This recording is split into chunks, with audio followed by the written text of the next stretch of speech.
매년 연말에 이제 텔레비전을 켜고 이제 방송을 보면 각 방송사마다 이제 하는 프로그램이 있습니다. 그것은 이제 시상식입니다. 각 분야별로 이제 가수들, 연예인, 그리고 영화 배우들을 모아서 한 해 동안 했었던 활동을 돌아보면서 또 시상을 합니다.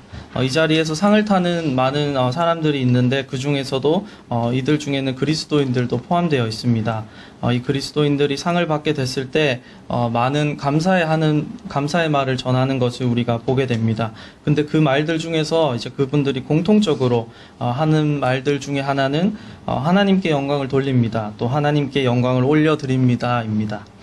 저는 요즘 연예대상을 이렇게 예전처럼 보지는 않지만 예전에 이런 프로그램을 보면서 나도 저렇게 하나님께 영광을 돌리면서 살아갈 수 있었으면 좋겠다라는 생각을 많이 했었던 것 같습니다.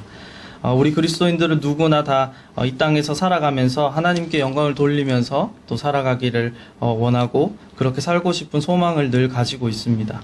우리는 무엇으로 또 어떻게 하나님께 영광을 돌릴 수 있을까요? 예수님께서는 갈릴리 나사렛에서 그의 공생애를 시작하시고 또 마가복음 11장에서 드디어 예루살렘으로 입성하십니다. 그리고 예수님께서는 가장 먼저 성전으로 가셨습니다. 11장부터는 예루살렘 성전에서 예수님께서 하신 그 일들과 또 비유들, 논쟁들이 나옵니다.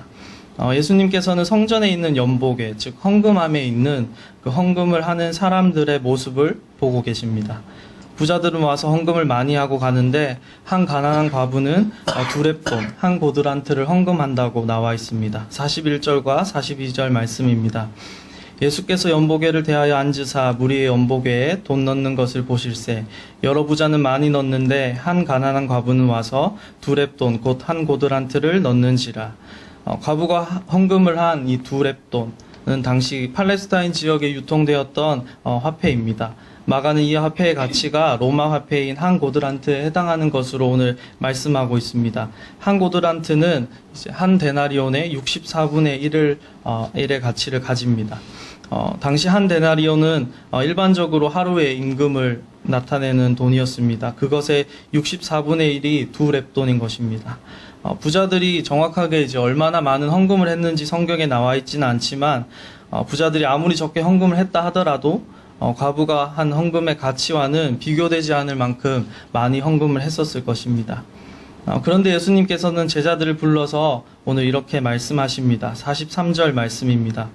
예수께서 제자들을 불러 이르시되 내가 진실로 너희에게 이르노니 이 가난한 과부는 연보궤에 넣는 모든 사람보다 많이 넣었도다.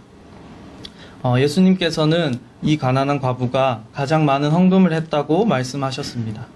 우리가 가진 가치를 판단하는 기준과 또 예수님의 그것과는 상당히 차이가 있는 것 같습니다. 당연히 많이 한 사람이 많이 한 것이 아닐까요? 저희 교회 이제 고등부는 매년 로마와 알바니아의 비전 트립을 떠나고 있습니다. 이때 가게 되면은 이틀 정도 로마를 둘러보게 됩니다.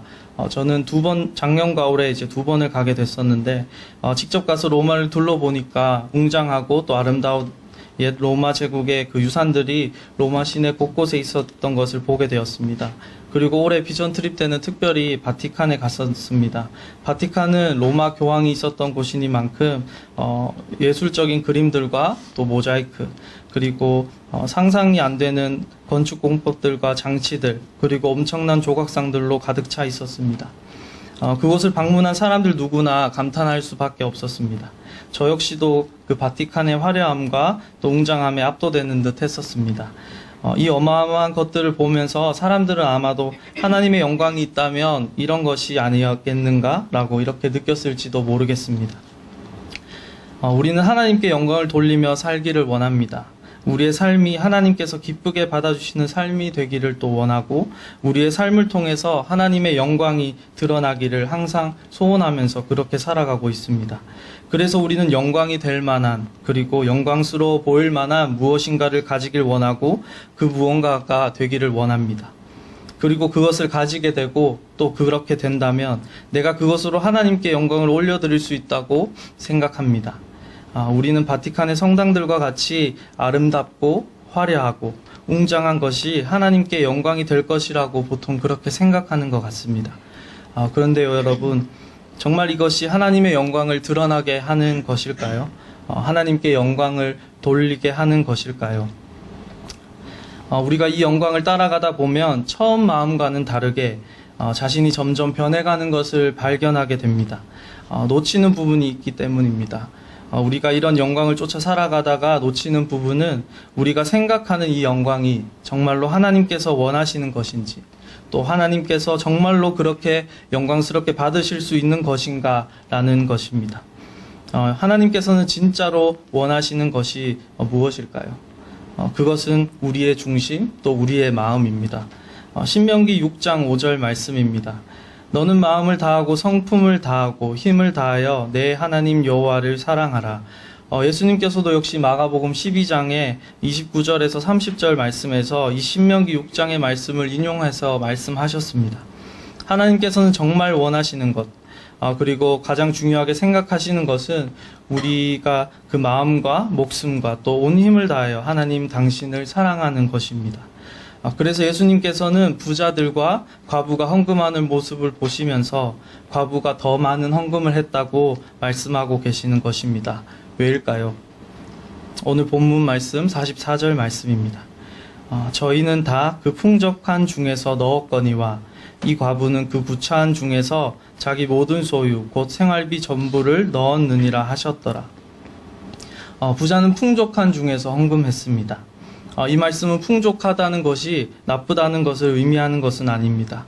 풍족한 중에서 헌금했다는 것은 그들이 자기 쓸 것을 먼저 쓰고, 그리고 자신들이 또 가져야 할 것들을 먼저, 자신들의 위하는 것을 먼저 챙겨놓고 나서 하나님을 생각하고 또 하나님을 찾았다는 의미입니다. 하지만 한 가난한 이 과부는 어떠했습니까? 자기가 가지고 있는 이 두렙돈을 헌금하면 오늘 하루 당장 먹고 살 돈이 없는데 그것을 다 하나님께 드리고 있습니다. 이 과부는 자신이 살아갈 힘과 또 자신의 생명과 또 자신의 온 마음을 하나님께 드린 것입니다. 하나님께 영광을 올려드리는 것은 바로 이 우선순위의 문제이고 또 우리 마음의 문제입니다. 우리는 하나님께 영광이 되려면 우리가 무엇인가를 이루어야 한다고 그렇게 생각합니다. 오늘 말씀의 부자들과 같이 어떤 많은 것으로 하나님께 드려야 한다고 그렇게 생각합니다. 세상에서 우리 이름을 꾸며주는 수식어들이 많이 붙으면 붙을수록 이 땅에서 하나님께 영광이 된다고 그렇게 생각합니다. 그래서 때로는 자기도 모르게 하나님 저 이것만 하고 하나님 찾을게요 라든지 이거 이루고 나서 하나님께 갈게요 이렇게 이야기하면서 또 그렇게 행동할 때가 있습니다. 우리가 처음 품었었던 마음과는 다르게 어느새 우리 마음은 하나님을 두 번째로 밀어내고 있는 것을 보게 됩니다. 하나님을 두 번째로 제쳐두고 이룬 것으로 하나님께 우리가 영광을 돌릴 수가 있을까요? 그것이 하나님께 영광이 될 수 있을까요? 하나님께서는 우리를 언제 사랑하셨습니까? 하나님께서는 인간을 창조하시고 또 심히 보기 좋았다고 그렇게 말씀하셨습니다. 그리고 로마서 5장 8절에서는 우리가 죄인 되었을 때 예수 그리스도를 통하여서 하나님의 그 사랑을 확증하였다고 말씀하고 있습니다. 우리를 꾸며주는 것이 아무것도 없었는 그때에 하나님께서는 우리를 보시기에 심히 좋았다고 말씀하여 주셨고, 또 우리가 심지어는 죄인 되었을 그때에 하나님의 사랑을 확증하셨습니다. 하나님께서는 무엇을 하는 누구, 또 무엇을 가진 누구를 사랑하는 것이 아니라 우리의 있는 모습 그대로를 사랑하셨습니다. 하나님께서는 존재 자체로 이미 영광이 충만한 분이십니다. 아무리 이 땅에서 대단한 것으로 영광을 올려드린다고 하더라도 하나님께서 만드신 것으로는 도저히 하나님의 영광을 나타낼 수도 없고 영광이 될 수도 없고 영광을 더할 수도 없습니다. 그래서 피조물인 우리들이 그분께 영광을 돌리고 또 이 땅에서 그분의 영광을 드러낼 수 있는 그 방법은 우리의 온 마음을 하나님께 드리는 것뿐입니다. 온 마음과 우리의 생명과 또 우리의 온 힘을 다하여 하나님을 사랑하는 것밖에 없습니다. 바울은 고린도후서 8장 2절과 또 5절에서 이렇게 말씀합니다. 먼저 2절 말씀입니다. 환난의 많은 시련 가운데서 저희 넘치는 기쁨과 극한 가난이 저희로 풍성한 연보를 넘치도록 하게 하였느니라. 그리고 5절 말씀입니다. 우리의 바라던 것뿐 아니라 저희가 먼저 자신을 주께 드리고 또 하나님의 뜻을 쫓아 우리에게 주었도다. 환난과 시련 또 극한 가난 속에서 이 마게도냐의 성도들이 얼마나 많은 연보를 바울에게 할 수 있었을까요? 하지만 그들이 자기 자신을 주님께 먼저 드리고 또 하나님의 뜻을 쫓아서 연보를 했을 때 실제로 얼마 되지 않는 그 연보였을지라도 바울에게는 그 연보가 풍성하고 넘치는 그런 연보가 되었습니다. 오늘 본문 말씀 바로 앞부분인 마가복음 12장 38절에서 40절에서는 예수님께서 외식하는 서기관들을 꾸짖고 계셨습니다. 그리고 오늘 본문 말씀 바로 뒤에 이어지는 13장 1절과 2절에서는 성전이 파괴될 것을 예언하고 있습니다. 예수님께서는 겉모습을 그럴듯하게 만들어가는 것에만 집중하는 우리들에게 경고하고 계십니다. 우리가 쌓아나가고 있는 그것이 아무리 화려하고 또 아름답고 웅장해 보일지라도 그것이 심지어 성전이라고 할지라도 하나님을 향한 우리의 중심이 없다면 그런 것은 받지 않으실 것이라고 말씀하고 있는 것입니다. 그것이 나의 영광이 되지 못한다고 말씀합니다. 그리고 그것을 무너뜨리실 거라고 말씀하십니다. 누가복음 21장 1절에서 4절에서는 오늘 본문 말씀과 동일한 과부의 이 헌금에 관련한 그런 말씀이 나옵니다. 그리고 그 장 21장의 마지막에는 예수님께서 이렇게 말씀하십니다. 누가복음 21장 36절 말씀입니다.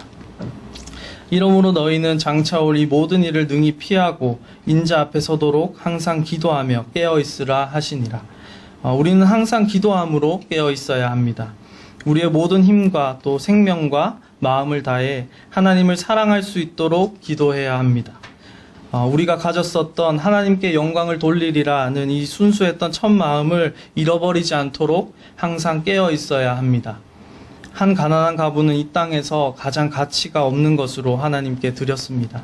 하지만 그 가치 없는 것 속에는 철저한 자기 부인, 그리고 경외심, 하나님을 사랑하는 마음과 같은 하나님께서 진짜로 원하고 계시는 그 모든 것들이 담겨져 있었습니다.